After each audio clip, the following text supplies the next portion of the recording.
স্ক্রলে দেখলাম জিজ্ঞেস করেছেন যে ইরানে যারা ইহুদিরা আছে তারা যে সেনাবাহিনীতে যুক্ত আছে তারা কিভাবে কাজটা করছে। দেখেন ইরানে ইহুদির সংখ্যা হলো প্রায় ৮ থেকে ১৫,০০০। ১৫,০০০ জুইশরা ইরানে থাকেন। আপনারা নিশ্চয়ই জানেন যে যখন রেজা শাহ পাহলভীর সময়ে সেই শাহের যুগে প্রতিদিন তেহরান থেকে তেল আবিব ১২টা প্লেন ফ্লাইট যাতায়াত করত। তো খুব ভালো একটা সম্পর্ক ছিল সেই সময়ে ইরানের সাথে এবং ইসরায়েলের, এবং তো প্রচুর ইনভেস্টমেন্টও ইরান করেছে ইসরায়েলে এবং ইসরায়েলও করেছে ইরানে। এভাবে আপনার ব্যবসা বাণিজ্য ছিল। তো দেখেন মিলিটারিতে একজন শুধু অফিসার কি করে না করে তার উপর এটা স্পিওনাজ হয়, এবং অনেক সময় যে অফিসার একা কোনো দায়িত্ব নিতে পারেন না এবং কোনো কাজও করতে পারে না, তার একটা টিম কাজ করতে হয় মিলিটারিতে। নো ওয়ান গেটস অ্যালোন, হ্যাঁ, একটা অ্যালোন কোনো কাজ হয় না। আমি এখন সমীকরণে আসি। দেখেন আমি বলবো this is a lunch break. এই লাঞ্চ ব্রেকে আপনি নিশ্চয়ই জানেন যে ১৭০০ শাহিন ভাই প্রশ্ন করেছেন লাঞ্চ ব্রেক কতক্ষণ? লাঞ্চ ব্রেক তো আমরা হাফ এন আওয়ার বা ১ ঘন্টা, এর বেশি তো লাঞ্চ, ১ ঘন্টার বেশি তো লাঞ্চ ব্রেক কোথাও হয় না। এই লাঞ্চ ব্রেকটাই ২ সপ্তাহ বেশি হয় না। আপনি ফার্স্ট ওয়ার্ল্ড কান্ট্রিতে যদি দেখেন, বাংলাদেশে হয়তো বা আর একটু বেশি নাই, কিন্তু ফার্স্ট ওয়ার্ল্ড কান্ট্রিতে ৪০ মিনিট ৪৫ মিনিট বেশি। হ্যাঁ, একটা পার্সন যদি লাঞ্চ ব্রেক নেয় তাহলে ১ ঘন্টা হয়। একটা দেশ যখন লাঞ্চ ব্রেক নেয় তখন এটা ধরে নিলাম আমরা ২ সপ্তাহ এই লাঞ্চ ব্রেকটা। এবং এই লাঞ্চ ব্রেকে আপনার ১৭০০ ট্যাঙ্কার হরমুজ প্রণালীর এই প্রান্তে এবং অপর প্রান্তে, এক সাইডে হলো লোডেড ট্যাঙ্কার, আরেক সাইডে হলো MT tanker waiting for to cross the Hormuz প্রণালী। এই হরমুজ প্রণালীকে ক্রস করার জন্য যদি এই ট্যাঙ্কার, এই ১৭০০ ট্যাঙ্কারটা যদি আপনার এই তেলটা বাইরে নিয়ে আসতে পারে এই ২ সপ্তাহের ভিতরে, তাইলে সার্টেন একটা টাইম পাওয়া যাবে যে আরো কিছু যুদ্ধ করার জন্য। এই যে আপনাকে বললাম যে দিস ইজ প্রথমেই বলছেন ইসরায়েল কন্ডিশনটা যখন সিজফায়ার ইয়েটা আসেন, প্রধানমন্ত্রী, পাকিস্তানের প্রধানমন্ত্রী শাহবাজ শরীফ যখনই উনি বলেছেন, ওই মুহূর্তেও তখনও দ্যাট ওয়াজ কন্টিনিউড বম্বিং। ইরানও বম্বিং করেছে তেল আবিবে, এবং ইসরায়েলও লেবাননে এবং ইরানে স্ট্রাইক করেছে।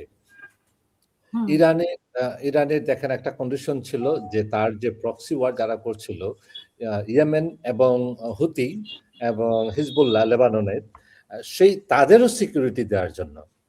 তো যেটা অলরেডি ইসরায়েল ৩০ কিলোমিটার ভিতরে ঢুকে গেছে, ওইখান থেকে কি আপনার মনে হয় যে ফিরত আসবে? They already broke the bridges. যতগুলা ব্রিজ ছিল কানেক্টেড এই যে রিভার পর্যন্ত, সেই রিভারগুলা পর্যন্ত এখন ক্রস করার আর কোনো সুযোগ নেই লেবানিজদের। তো এটা পার্মানেন্টলি আমার কাছে মনে হচ্ছে ওই যে জায়নিস্টদের গ্রেটার ইসরায়েলের একটা পার্ট। হ্যাঁ, আমি একটা স্ক্রিন শেয়ার করি আপা, আমি যদি আপনি আমাকে দেন।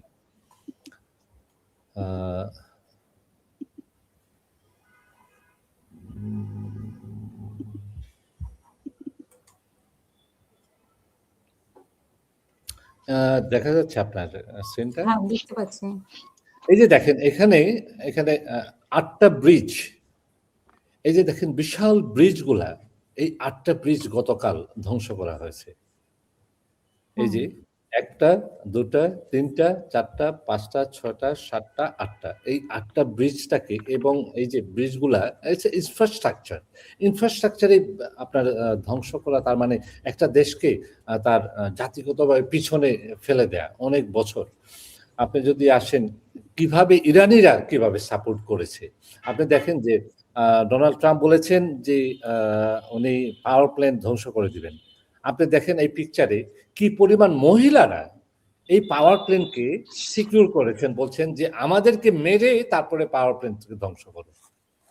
তারা কতটুকু ইউনাইট আপনি দেখেন, এখানে সব মহিলা কিন্তু। আপনি এখানে দেখেন ব্রিজে ইরানি ফ্ল্যাগটা দিয়ে ব্রিজটাকে আপনার তারা সাপোর্ট দিচ্ছে। বর্তমান যে ইসলামিক রেভলিউশন যে IRGC কে সাপোর্ট দিয়ে যাচ্ছেন। তো আমি বলবো যে ইরানের যে মোরাল, এখনো ইরানের মোরাল অনেক স্ট্রং, এবং এটাকে ব্রেক করা এত সহজ হবে না। এবং এই সিজ ফায়ারটা আমার মনে হয় না ততটুকু কার্যকরী হবে, কারণ যে কন্ডিশনগুলো আছে সেই কন্ডিশনগুলো কেউই মানার মতো না। এটাকে আরো লিবারাল হতে হবে কন্ডিশনগুলো, আরো লিবারাল হয়ে আমরা যে কথাগুলো শুনছিলাম যে 25th অ্যামেন্ডমেন্টস পাগল। হুম, দেখেন, ইসরায়েলের জন্য this is a great opportunity, hmm, great opportunity for Israel, that kind of a madman being a president of United States. আপনার পাগল একটাকে ব্যবহার করা এবং এপস্টিনের ফাইলে যাকে ব্ল্যাকমেইল করে তার সবকিছু করতে পারবে, এই অপরচুনিটিটা তা আবার ফিরে পাবে না। এর জন্য তারা এখনই যতটুকু করা সম্ভব তাকে ইরানকে ধ্বংস করার জন্য যতটুকু করা সম্ভব তারা they will try their best. এবং এই অপরচুনিটি আমার মনে হয় না যে আগামী যে নির্বাচন হবে আরো 2 বছর পর, মিড টার্মের পর আরো 2 বছর সময় থাকবে, সেই প্রেসিডেন্ট ইলেকশন 2008, সেই প্রেসিডেন্ট ইলেকশনে রিপাবলিকানটা আসতে পারবে। আমার মনে হয় যে ডেমোক্রেটরা আসবে এবং ডেমোক্রেট 2 টার্মস থাকবে। তখন ইটস গোনা বি ওই বেঞ্জামিন নেতানিয়াহু তখন থাকবে না, এবং এই অপরচুনিটিটা আর আসবে না। তাই আমি বলছি যে ইসরায়েল চেষ্টা করে যাবে এটাকে আরো দীর্ঘায়িত করার। ইসরায়েলে মেনে নিবে না, এবং ইরানও সেই পথ থেকে আসবে না। It's a bad news for the whole entire world. এখন পর্যন্ত কিন্তু আপনার হরমুজ প্রণালী বন্ধ, হুম, এখনো ছাড়া হয়নি। ইরান কিন্তু এখনো ছাড়েনি। হুম, এই যে ১৭০০ ট্যাঙ্কার আপনার হুম, হরমুজ প্রণালীর এই পারে এবং ওই পারে, যদি এইগুলা এই ১৭০০ ট্যাঙ্কার যদি তারা hundreds of millions of barrel যদি আপনার নিয়ে আসে, তখন আবার একটা, আজকে দেখেন আপনি ওয়াল স্ট্রিট খুলেন, দেখেন যে ওয়েল প্রাইস ড্রপ করেছে $20, হুম, $20, এবং পুরা market, European Asian market 4% to 5% went up. European market went up. Hmm. American market went up. Wall Street went up. তো এটাও আপনার আগামীকাল আবার দেখতে পারবেন যে একই অবস্থায় ঘুরে ফিরে ওই আবার একই জায়গায়। তো এটা হলো America is buying time and Israel is fulfilling their target. অনেক ধন্যবাদ আপনার। আ এখন মানে ইয়ে তো খোলা হয়নি, হরমুজ প্রণালী খোলা হয়নি। বলা হচ্ছে যে পাকিস্তানের সাথে যখন ব মানে অনুষ্ঠিত হবে, আরেকটি বৈঠক অনুষ্ঠিত হবে তারপরে খুলে দিতে পারে। আফটার না, স্যাটারডে, আফটার স্যাটারডে মানে ফ্রাইডে। ফ্রাইডের হ্যাঁ, পরে খুলে দিতে পারে। যুদ্ধের হ্যাঁ। সময় ইরান হরমুজ প্রণালী বন্ধ করে দিলেও বিশ্বজুড়ে তেল, কিন্তু যখন খুলে দিবে তখন আসলে যুক্তরাষ্ট্রের তো আক্রোশে হচ্ছে হরমুজ প্রণালীর উপরে। তো সেটা আসলে কিরকম হবে? তখন কি আরেকটা উম মানে ইরান যে শর্তে খুলে দিবে বা এখানে ইরানও কোনো কৌশল নিতে পারে কিনা? আবার যুক্তরাষ্ট্র সেইখানে একটা বাধাও হয়ে দাঁড়াতে পারে কিনা? তখন আর কি হবে? মানে শনিবারের অবস্থাটা কি হবে? হতে পারে। আহ, আমরা অনুমান করতে পারি। আমরা তো আর এখন বলতে পারব আমরা না। তো আর বলতে পারি না, অনুমান করতে পারি। দেখেন, ট্রাম্প বলেছেন, এয়ারফোর্স ওয়ানের সামনে দাঁড়িয়ে বলছেন যে আমরা দুজন মিলে টোল আদায় করব। হুম, খামেনি হুম। এবং আমি আমরা টোল আদায় করব। দেখেছেন নিশ্চয়ই জিয়া ভাই এটা। কিন্তু ইরান আহ, তো বলেছে ইরান আর ইয়েমেন মনে হয়। টোল ওমান, আদায়। হ্যাঁ, Oman, Oman, Oman. Oman, Oman, Oman. Oman. Iran এবং চিনে হবে। হ্যাঁ, হুম, হ্যাঁ, এটা প্রপোজাল এটা। তো হুম, এটাও আপনার যেহেতু ওমানের রাসেল খাইমাটা হলো ইউএইর রাসেল খাইমা।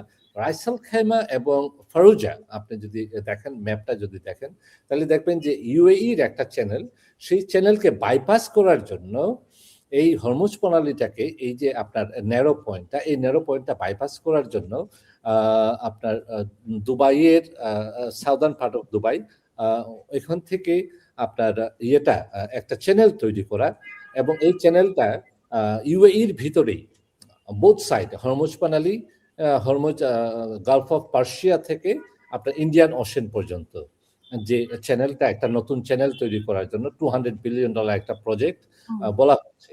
তো আমার মনে হয় না, বিকজ আই ওয়াজ দেয়ার, আমি ওই রিজিয়নে ছিলাম। অনেক বড় পাহাড়কে কেটে আপনার সমুদ্র বানাবেন কিভাবে? এটা সম্ভব না। This is a dream. তো এগুলা হলো আপনার সেই ছোটবেলার গল্পের মতো যে আমি এটা করে ফেলবো, ওইটা করে ফেলবো এবং buying time. America is buying time and hmm. Israel is fulfilling their targets. এটা হলো আসল কথা।